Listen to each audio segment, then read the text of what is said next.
PBC, LJ here to do a thread response to Mike's final vinyl, Show Your Legs thread. And what Mike wanted folks to do was show their bootleg recordings on vinyl. Steering clear of commercially released bootlegs for this purpose. This is just straight up, to the best of my knowledge, bootleg releases. Here's what's going on in the background. This is Bruce Springsteen's latest LP, Wrecking Ball.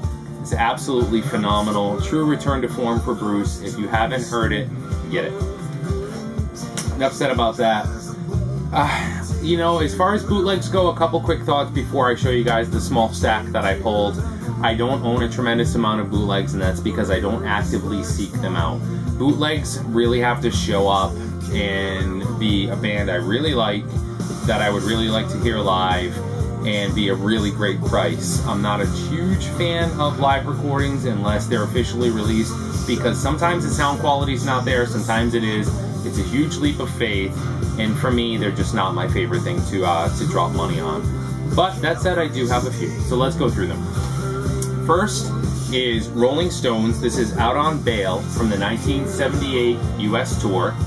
The sticker on the back here says this is a special fan club release from the UK. It contained a 12-inch long player and a special 45 on yellow wax. Let's see, this was distributed in the US through a company, Bronco Promotions in Texas. And the labels on these can be cool.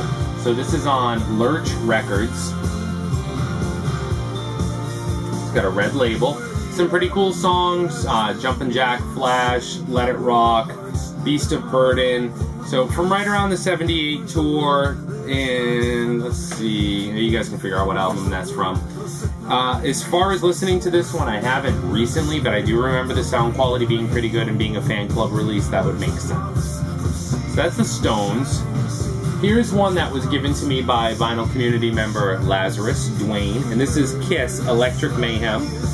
This is from East Lansing, Michigan, October 21st, 1974. So this was the Hotter Than Hell tour, and this is something that Laz picked up at his local record shop, sent over to me. It's a very well done release. This is on Motherfucker Records, and it's just, I mean, the sound quality is great. It's a great period for the band, and Laz, I know I've said this to you 100 times, but thank you, brother, because this is awesome.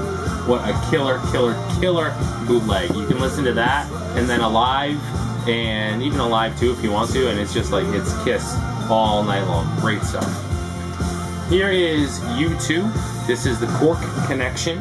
This was recorded in Ireland at the Páirc Uí Chamois in Cork City, Ireland, which I've been to, and it's beautiful. This was in August 1987, and this was recorded live in the southern Irish city of Cork before 50,000 people. It's special, and it's not only the last show on the European tour for the Joshua Tree, but it was also Edge's 27th birthday.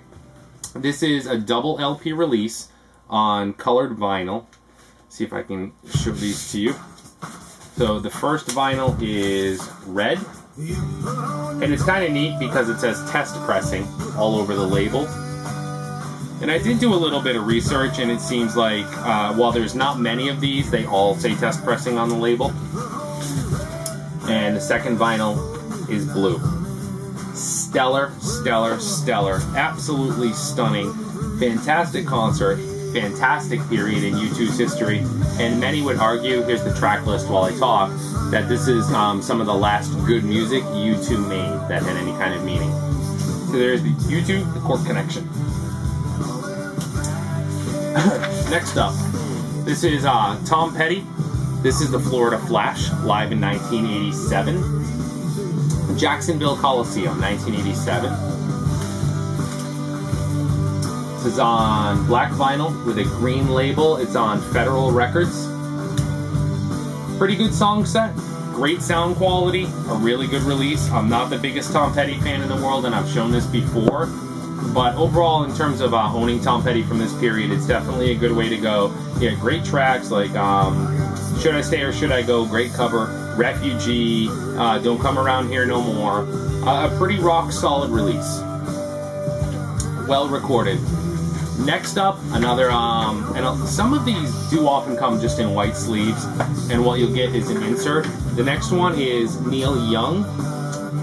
Excuse me, this was recorded at the LA Music Center, Dorothy Chandler Pavilion on February 1st, 1971. A very good quality recording, similar to Live at Massey Hall, which I've heard on digital and I'm looking for on vinyl.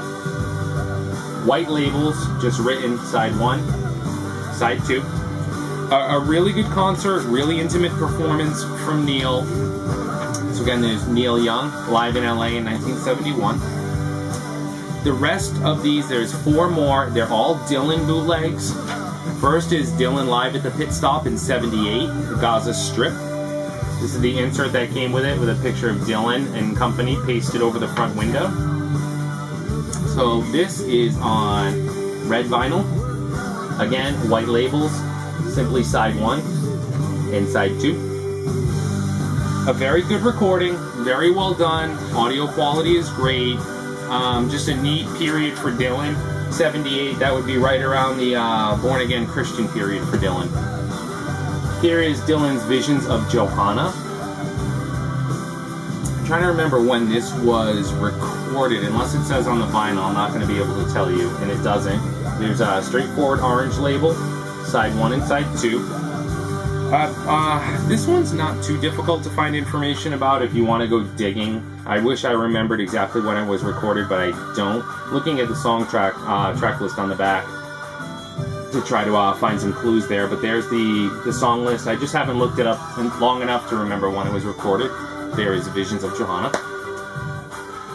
2 to go. Here's Dylan recording as Blind Boy Grunt. This is Halloween Mask, and this is the complete concert from Carnegie Hall, October 31st, 1964. This was released on 4th Street Records. It is a 2 vinyl set. Here's record 1. So songs like Times They Are Changing, and so forth. You know, things from that period of Dylan, his earlier acoustic period, Mr. Tambourine Man, A Hard Rain's Gonna Fall. Some really good stuff. It's a really good early concert from Dylan. It's all I've ever seen that's credited as far as Dylan goes to Blind Boy Grunt, which is, as far as I can tell, and you know from what I've read online, is just a pseudonym used by Dylan. So there is Halloween Mask. And this one is Dylan's Life Sentence. This was recorded June 2nd, 1978 at the Universal Amphitheater in Los Angeles. This has songs that I love from Blood on the Tracks, Tangled Up in Blue. Some great work here. So again, a 2 LP set. This is on Ruthless Rhymes Limited Records. Let's see, an original first pressing made in Germany. So this is a German press. Very deducing, aren't I? And the second one just has a yellow label instead of white. So there's Dylan's Life Sentence. That said, as far as I can remember, Mike, those are the bootlegs that I have. I do know that I have a 2 LP copy of Led Zeppelin. I believe it's Blueberry Hill. I had asked Rob, Panique's 1960, for help identifying it when I found it. I don't have the jackets for it, and it wasn't right on the shelf, so it must be in another stack somewhere in the music room, and I didn't want to go through everything to dig it out. That would be the only other one I could add to this. It was a double LP release with yellow labels. So that is my response, Mike, to your Show Your Legs thread. I hope everybody dug it. Feel free to leave a comment if you have one. Thanks to all the new subscribers, and don't forget to check out the link in the description to Mr. Billy Crayone's request for support and help with his own vinyl project. Take care, everyone. Hope you're doing well. Ciao.